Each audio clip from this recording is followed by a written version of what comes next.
When I got the call that my barn had been bulldozed, I was ankle-deep in a birthing pen with a breech calf halfway out and my arm jammed inside a very hormonal cow named Jolene. The dispatcher said, "Looks like some kind of construction accident. Maybe HOA contractors?" And I remember blinking once, then twice before calmly replying, "Tell them to hold tight. I'll be there as soon as this calf forgives me."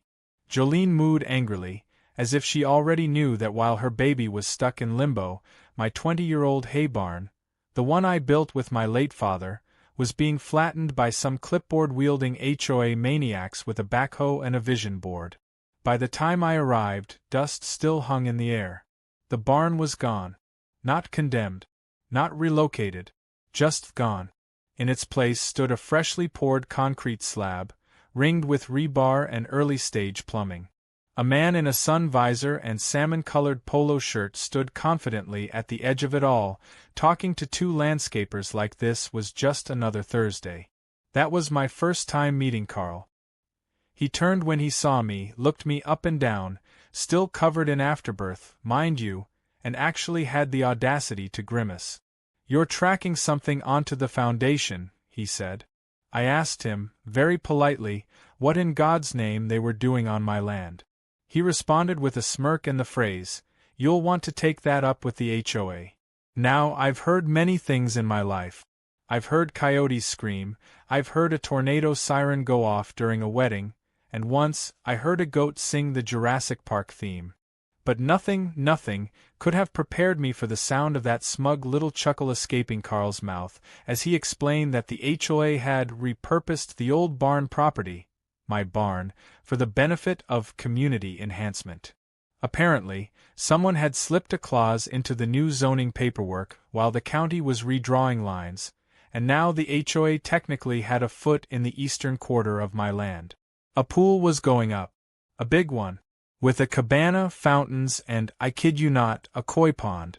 I stood there for several seconds, just absorbing the absurdity.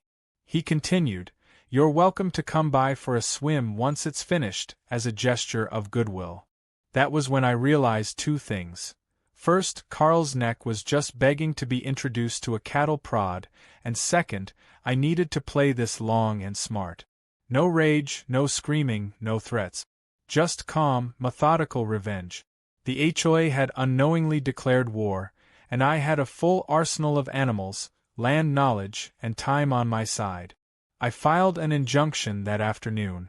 Predictably, the county clerk said the matter would take weeks to review, and in the meantime, construction was allowed to continue. That was fine. Let them build. Every load of concrete they poured would only make the twist more satisfying. I attended HOA meetings after that, quietly, politely. I learned names, took notes.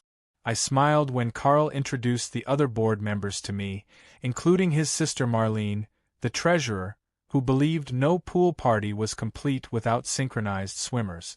Then there was Brent, who used "my wife's a realtor" as a legal argument, and Sandy, who thought my barn was a safety hazard with serious aesthetic conflicts. They had no idea who they were dealing with. Over the next few weeks, I watched as the pool began to take shape. The barn had been flattened so cleanly, you'd think it never existed. I found a rusted horseshoe near the edge of the fence one day, and kept it in my truck like a charm. Meanwhile, the HOA posted flyers for their grand pool opening, scheduled for the third Saturday in June. It promised fun, food, and family entertainment, with a bouncing castle, a catered seafood bar, and a mariachi band. Kids were encouraged to bring float. Grown-ups could enjoy mojitos at the cabana bar. The words, "Community Unity," were printed in sparkly gold script. Now, I'm not saying I'm a vindictive man, but when someone knocks down your barn without permission and offers you a swim pass like it's a consolation prize, you start to get creative. So I called an old friend, Raymond, who owns a livestock transport company and owes me a favor for pulling his truck out of a ditch last winter. I asked him one simple question: how many horned animals can you fit in a triple-decker trailer? On the morning of the party, I watched from a distance as neighbors in linen outfits trickled onto my former barn lot, now complete with pool umbrellas, pop-up tents, and overly enthusiastic volunteers in matching teal shirts. Marlene strutted around in a sequined kaftan, gesturing toward the newly installed tiki torches. Carl gave a welcome speech through a megaphone, using phrases like historic moment and recreational utopia. Kids squealed. Laughter echoed. Mojitos flowed. And then, just after the mariachi band started their second set, I gave Raymond the signal. Now, there's something you should know about livestock. Cows don't like sudden noise, goats don't like wet surfaces, and bulls don't like being stared at.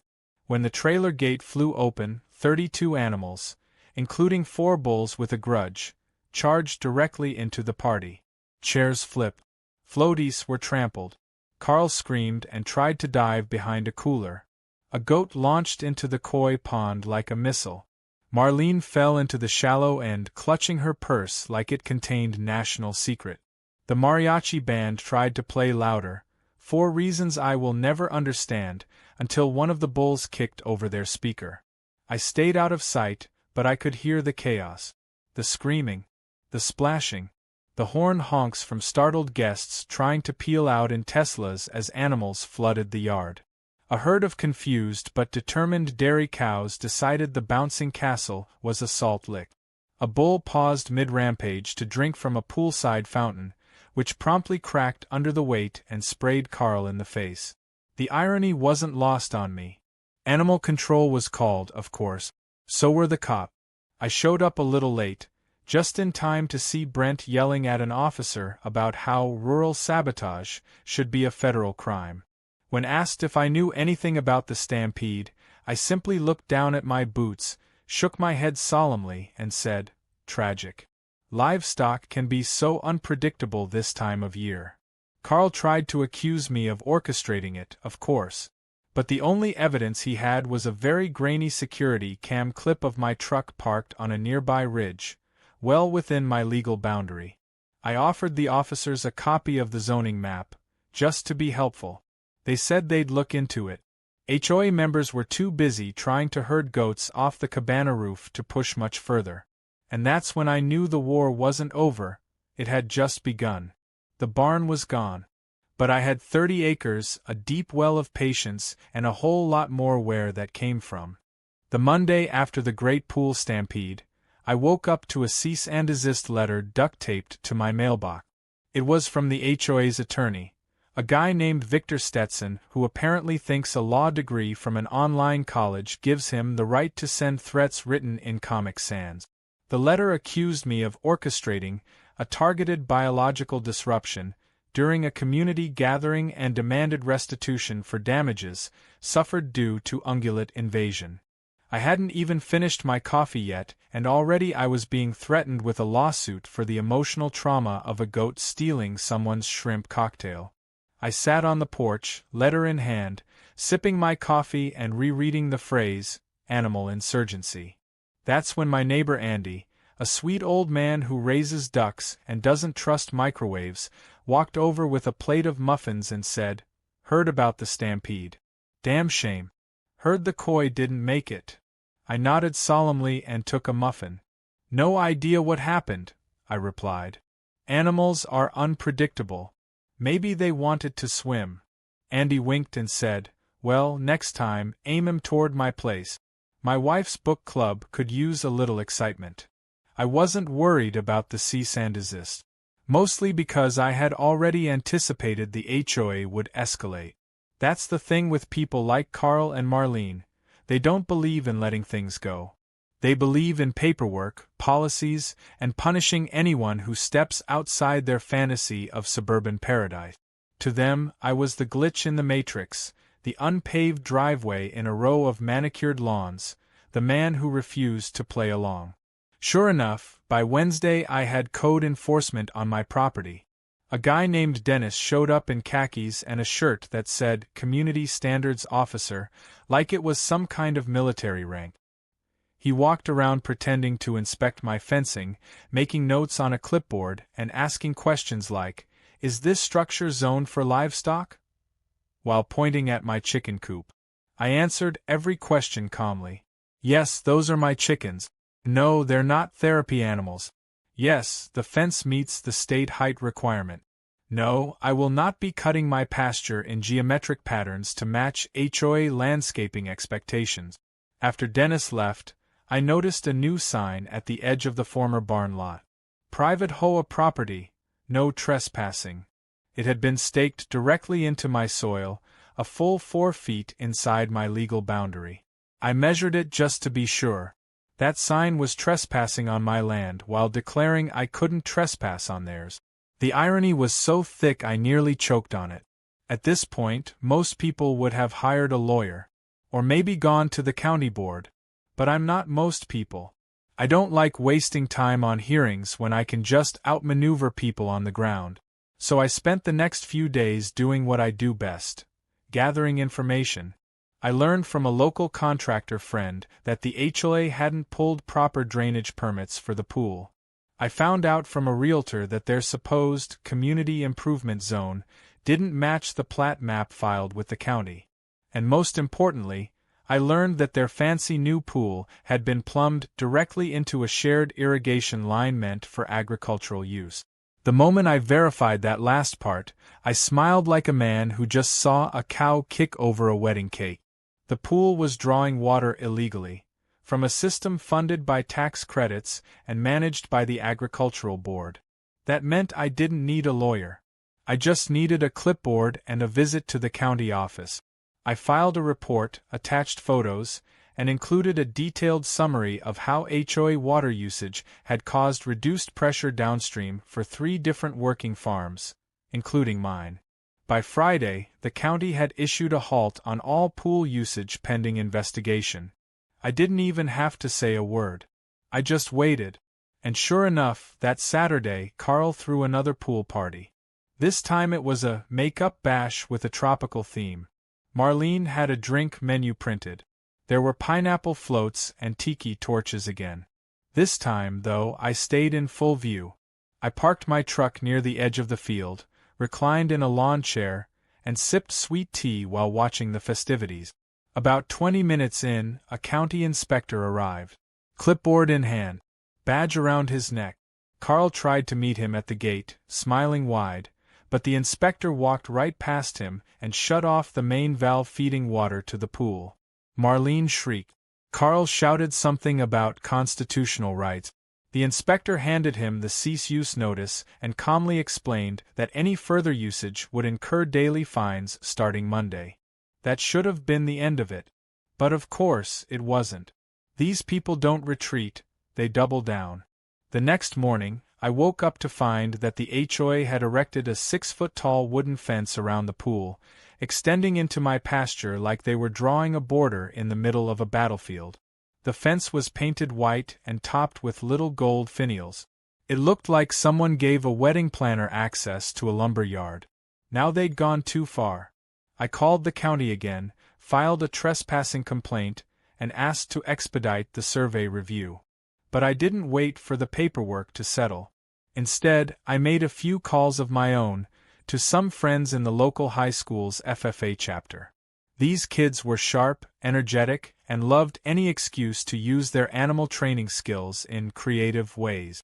I didn't tell them what to do.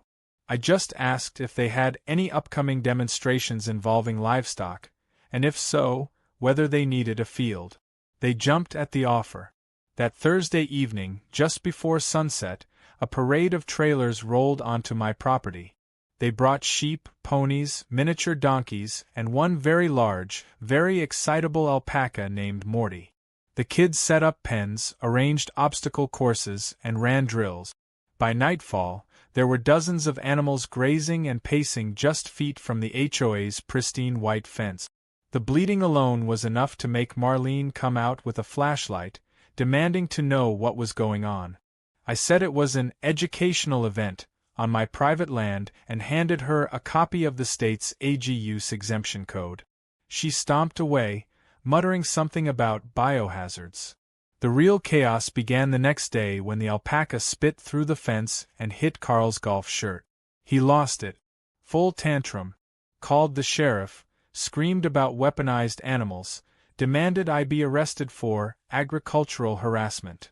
The deputy showed up, listened to both sides, and ultimately shrugged. "It's a farm," he said. "Farm animals do farm things." Carl's face turned the color of boiled beet. Still, I wasn't satisfied. They had bulldozed my barn. That was a line you don't come back from. So I decided it was time to hit them where it really hurt: their image. HOAs live and die by public perception. They thrive on the illusion of order, of prestige. So I bought a domain name, HOAstampede.com. I filled it with photos of the original Stampede, quotes from neighbors, links to county violation records, and a slow-motion video of Marlene falling into the koi pond that someone had uploaded anonymously to YouTube. Within a week, the site had thousands of views. Local news even picked it up under the headline "Bulls, Bylaws, and Backyard Chaos." Carl's final stand began, of all places, in the parking lot of the town library. I was sitting in my truck, scrolling through emails on my phone while waiting for a meeting with a county surveyor, when Carl marched across the lot like a man on a mission. He was red-faced, sweating through a button-down shirt that looked like it had lost a war with a pineapple, and clutching a manila folder so aggressively that the corner was bent backwards. He reached my driver's side window and rapped on the glass like a process server. "Get out," he barked. I stared at him for a beat, then calmly rolled down the window halfway. "Did you bring muffins?" I asked. "Because I only respond to baked goods." "This is harassment," he snapped, shoving the folder through the gap. "I'm filing a civil suit.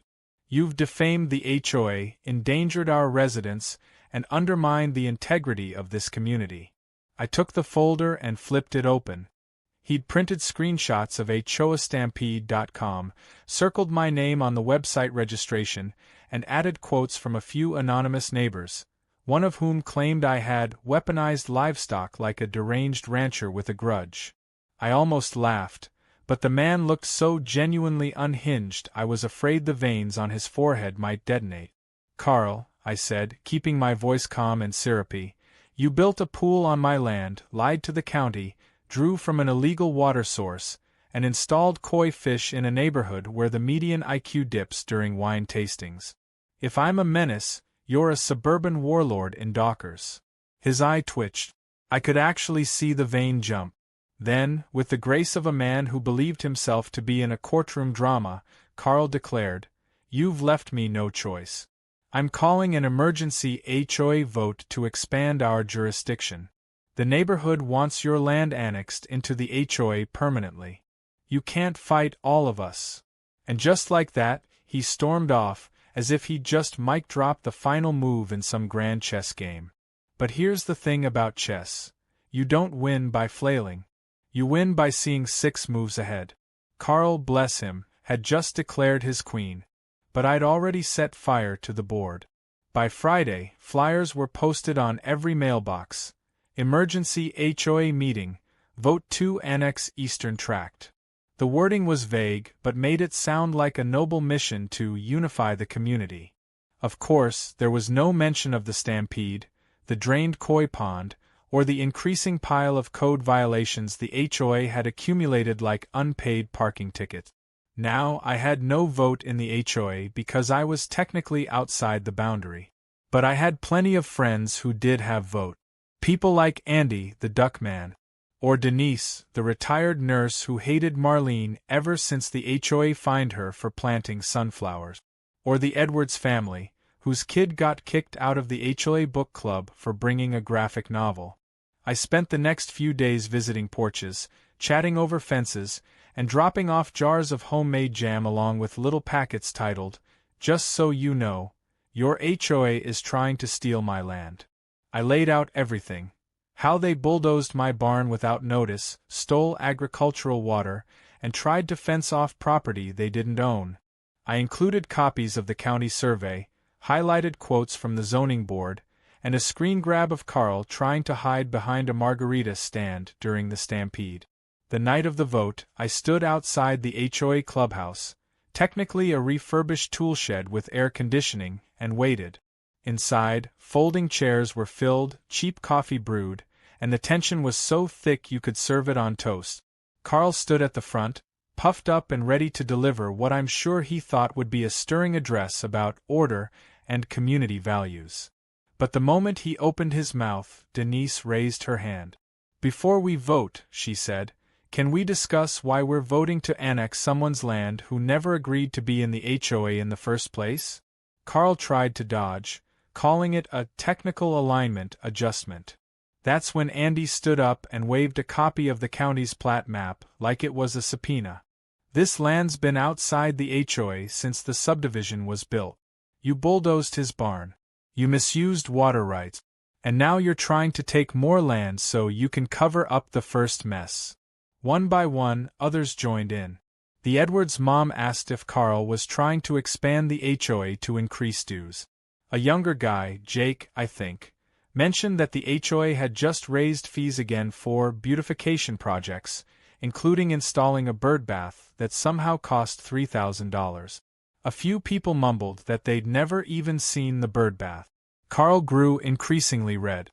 He accused me, out loud, of running a misinformation campaign. "He's manipulating all of you," he shouted. "He brought bulls into a pool party." To which Andy replied, "And you brought bulldozers into a man's barn." That was the moment Carl lost the room. The vote failed spectacularly. Out of 38 households, only 3 voted yes. One was Carl. The other 2 were his sister and a couple who left early to go to a jazz festival. Afterward, people started murmuring about a recall. The clubhouse emptied quickly, but I stayed behind, leaning against my truck, arms crossed, watching Carl fume.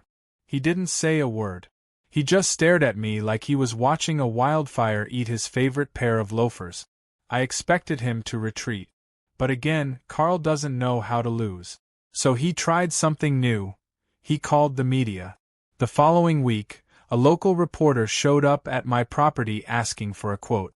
She said Carl had accused me of running an anti-HOA extremist movement and destabilizing the neighborhood with rural anarchy. She asked if I wanted to respond. I invited her in. We sat on the porch while Jolene, now healthy and happy, napped in the shade nearby. I gave her a tour of the property. Showed her the empty space where my barn had stood. Explained how the HOA built a pool on my land, tried to take more, and then freaked out when their party got interrupted by animals they couldn't control. She asked, "Did you really send bulls into the party?" I grinned. "I can't control livestock. I'm just a farmer. But animals have instincts. Maybe they just didn't like being ignored." The story ran the next day. HOA versus homestead, when suburbia overstepped its fence. The response was immediate. Hundreds of comments online. People outraged that the HOA thought it could take private land. One woman from 4 towns over sent me a pie with a note that read, "Stick it to M, cowboy." Carl held another press conference in his driveway. It rained. His umbrella flipped inside out mid-sentence. A stray chicken, Morty the alpaca's new best friend, wandered into the frame and clucked directly at the camera. The footage went viral. At this point, Carl was unraveling. And nothing unravels a control freak faster than the realization that the more he tries to regain order, the messier things get. 2 days later, I got another certified letter. Not a lawsuit. Not a threat. It was a mediation invitation. Carl, under pressure from what was left of the HOA board, was proposing a mutual resolution to de-escalate hostilities. Translation: he was trying to surrender without looking like he was surrendering. IACC. The bulldozer sat at the edge of my property like a loaded gun someone forgot to hide. It wasn't running, yet, but it was parked directly next to the empty spot where my barn used to stand, flanked by caution tape and a construction sign that read, "Future site of HOA Recreation Annex." The kicker? My full name was printed at the top of the permit stapled to the sign. Not owner of record. Not pending application. Just my name, in bold, with a forged signature that looked like it had been written by a drunk toddler with a vendetta. For a full minute, I didn't move. I just stared at that bulldozer, processing what it meant. After all the lawsuits, the meetings, the stampedes, and the public shaming, someone, Carl, had forged my name on a county document and filed for new construction on my land. And they'd used it to sneak a bulldozer back onto my property, like a second shot fired in a war that should have been over. Now I've been calm through this whole ordeal. I've played the long game. I've smiled when others would have shouted, waited when others would have swung. But this was a full-blown act of war. The kind of stupid that only happens when entitlement finally outpaces fear. And it told me one crucial thing. Carl wasn't just trying to save face anymore. He was trying to erase me. I drove straight to the county office, permit in hand, and asked for the records clerk who had processed it. The woman behind the counter, Janice, scanned the permit, frowned, and said, "This signature doesn't match any of the previous filings. Did you sign this?" I said no. She asked if I wanted to press charges. I said yes. Then she pulled up the electronic submission record. And there it was. The IP address that submitted the permit matched an HOA device. The same one they'd used to file landscaping complaints about my chicken coop 3 months ago. Not even smart enough to use a VPN.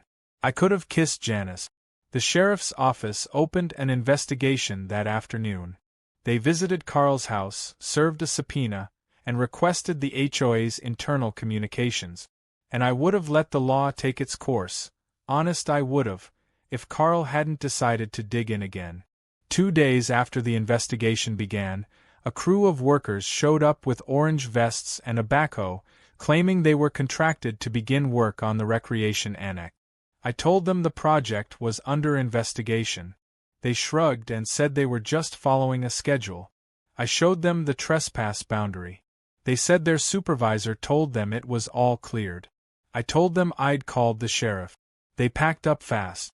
But the next morning, someone vandalized my mailbox, ripped the door clean off, smashed the post, and left a note that said, "Aggressive landowners ruin neighborhoods," taped to the broken hinge.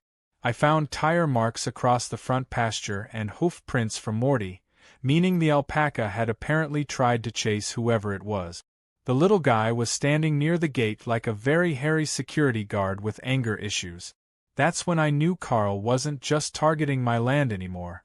He was targeting me, personally, because he couldn't win the vote, because he couldn't survive the PR backlash, because the only way a man like Carl could feel in control again was by lashing out until someone made him stop. So I made plans to stop him. Step 1. I called the local newspaper. Not the clickbait online rag that covered the first Stampede. The actual local paper, where the editor still takes handwritten letters and keeps a typewriter in the back. I gave them everything. Photos of the forged permit. Screenshots of the application logs. Copies of the cease and desist letters. The article they published ran with the headline, "HOA Chair Forges Permit, Bulldozes Trust." My favorite part was the pull quote, "It's one thing to lie. It's another to bring a bulldozer to finish the job." Step 2. I called the HOA board, or what was left of it. Most of them had jumped ship, but Sandy was still clinging to her position like it came with stock options. I invited her to a friendly meeting, off-record, at the diner on Highway 17. We split a plate of biscuits and gravy while I laid out the details of what was coming next. "Carl's done," I said. "You can either help take him down clean, or get dragged into the pit with him." She hesitated, then nodded, and gave me what I needed, an audio recording of Carl instructing the board to use any means necessary to regain HOA control over my land, including proactive filings and infrastructure enforcement. When I asked if proactive filings was code for forgery, she didn't answer. She didn't have to. I gave the recording to the sheriff. That same afternoon, a deputy knocked on Carl's door with a warrant. Now here's where it gets surreal. Carl, who once gave a PowerPoint presentation on proper trash bin alignment, decided to make a run for it. Not out of town. Not out of state. No, he drove his Range Rover straight onto the pool lot and locked himself inside the cabana like it was a bunker. He posted a sign on the gate that said, temporarily closed for renovation. And then, over the next 24 hours, used the HOA emergency funds to hire a private security firm to guard the perimeter. Yes, you read that right. Carl turned the pool into his Alamo. At one point, he even tried to livestream his defense of the neighborhood legacy from inside the cabana, but the signal kept cutting out and the comments were full of laughing emojis and goat memes. The sheriff's office refused to storm the cabana. Small-town cops aren't exactly trained for HOA sieges, but they did freeze the HOA's bank account pending legal review. That meant Carl's private guards abandoned ship by sunrise. By the time he finally walked out, shirt wrinkled, face unshaven, and holding a half-empty bottle of poolside sangria, he looked like a man who had aged 10 years in a weekend. The deputies took him in for questioning. No cuffs, just quiet disappointment. I stood at the fence line and watched him go. One of the deputies tipped his hat to me as they passed. The charges were real. Forgery, trespassing, misuse of HOA funds, obstruction of county zoning enforcement. Carl's name was stripped from the board roster within 48 hours. A court order dissolved the current HOA leadership entirely, pending a complete audit and restructuring. It was like watching a tree fall in slow motion, loud, messy, and long overdue. And then something strange happened. Neighbors started knocking on my door. Not with complaints, with thanks. People I barely knew dropped off pies, bottles of wine, even an old rocking chair. Andy showed up with a duckling in his pocket and said, "I know you didn't want to lead a revolution. But you did it anyway. And we owe you." It was surreal. The final nail came a week later. I got a call from the county office, Janice again. She said the investigation had triggered a full boundary review and zoning audit. Long story short? Not only was my land officially restored, but the HOA had been found in violation of multiple encroachment statutes. "You're now entitled," she said, "to either reclaim the pool area or lease it to the county for public use." I chose the second option. The land where Carl once stood giving speeches in salmon polos and tiki-themed arrogance? It's now Oak Hollow County Agricultural Education Reserve. Kids visit to learn about farming. Morty the alpaca has his own pen and plaque. The pool? Filled in and repurposed as a native plant habitat. No more floats, just flowers, bees, and a big wooden sign that reads, "The morning the reserve officially opened, the air smelled like damp soil and honeysuckle. We'd had a light rain the night before, just enough to darken the mulch and tamp down the dust." A line of second graders from the local elementary school snaked through what used to be the HOA's pride and joy, once a pool deck with synchronized swimmers and mojito stations, now a living meadow of milkweed, wild indigo, and sunflowers taller than most of the kids. Teachers pointed out butterfly larvae on the leaves while parents snapped photos. A few kids squealed with joy when Morty, freshly brushed and fitted with a little sheriff's bandana, poked his head over the fence to watch the proceedings. It had been 4 months since Carl was removed from the HOA board. 3 since the pool was filled in. 2 since the reserve received county funding. And exactly 1 week since I was officially offered the chance to run for the new HOA board myself, an offer I politely declined by mailing back the application with "Hell No" scrawled across the form in red Sharpie. It turns out that when you publicly dismantle a tyrannical suburban regime, people assume you want to replace it. I had no interest in that. I wasn't trying to be king. I just wanted my fence line left alone and my barn back, which, thanks to the county settlement and a generous donation from a neighbor-led fundraising campaign, was finally happening. A crew of Amish carpenters from 2 counties over had already framed the foundation. They didn't say much, but they worked fast, smiled easily, and didn't ask nosy questions about Stampede's or HOA lawsuit. As I stood at the edge of the field, watching the kids wave at Morty, I heard a familiar voice behind me say, "You know, you could make a killing running for office." It was Denise, the retired nurse who had helped torpedo Carl's emergency vote months ago. She handed me a paper cup of lemonade and raised an eyebrow. "You've got the calm voice, the scary patience, and the livestock. That's basically all it takes to win around here. I chuckled. I prefer power that doesn't come with meetings. Denise nodded. Still, folks around here respect you. Even the ones who used to roll their eyes at your barn. She paused. Especially now that they saw what happens when someone tries to tear it down. We stood there for a while, sipping lemonade, watching a boy in rubber boots chase a butterfly and faceplant into a patch of goldenrod. It was peaceful.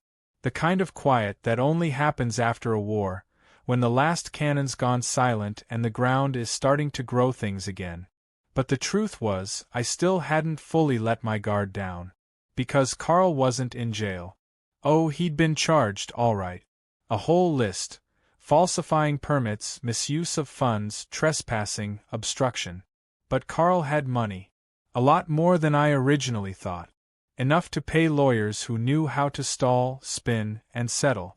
After a few months of courtroom theater and alternative resolutions, Carl ended up with community service, a suspended sentence, and a fat fine he grumbled through gritted teeth. Not justice, exactly. But enough to keep him quiet. Or so I thought. 2 weeks after the reserve opened, I got a knock at my door just after dusk. I was oiling the hinges on my barn's new sliding door when I saw the silhouette standing on my porch, too thin to be a neighbor, too stiff to be a salesman. I wiped my hands and stepped out. It was Carl. But not the Carl I remembered. This Carl had lost weight. His face was drawn tight, and his eyes darted like a cornered raccoon. He wore a wrinkled jacket over a polo shirt that hadn't seen an iron in weeks. He didn't smile. Didn't smirk. He just looked tired. "What do you want?" I asked. He looked at the barn, half-finished but already standing prouder than anything he'd ever built. Then he looked at me. "You won," he said. I didn't respond. He swallowed. "I lost everything. My position. My friends. Half the neighborhood won't return my calls. And I can't even drive down Maple without seeing a bumper sticker that says Stampede for life." Still, I didn't speak. "I came to ask," he paused. "I came to ask if you'd consider shutting the site down. HOA Stampede. It's still up. Still getting traffic. People laugh when they see me at the grocery store." Now I stepped forward, arms crossed. "You forged a permit. You bulldozed my barn. You declared war on a man who just wanted to be left alone. And when it all backfired, you tried to turn your neighbors into an army." He looked down. "I know. I know. And you think I should erase the evidence? Rewrite history so you can go back to pretending none of it happened?" Carl's lips trembled. He looked smaller than I'd ever seen him. Finally, he said, "No.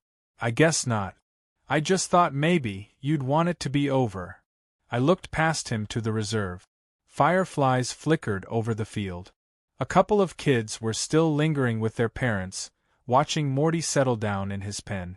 And on the fence post behind him hung a sign, "Respect the fence line." "It is over, Carl," I said. "You just haven't figured it out yet." He didn't argue. Just nodded slowly, turned, and walked off into the dusk. That was the last time I saw him. The reserve thrived. Within months, it became a favorite field trip destination. The county extended the lease another 5 years, and offered to build a visitor center, using reclaimed wood from the old HOA fence. I approved it. We called it the barn that came back. Inside, we displayed photos of the old barn, the pool takeover, and, by popular demand, a still from the original Stampede with Marlene midair, clutching her purse as a goat sailed past her.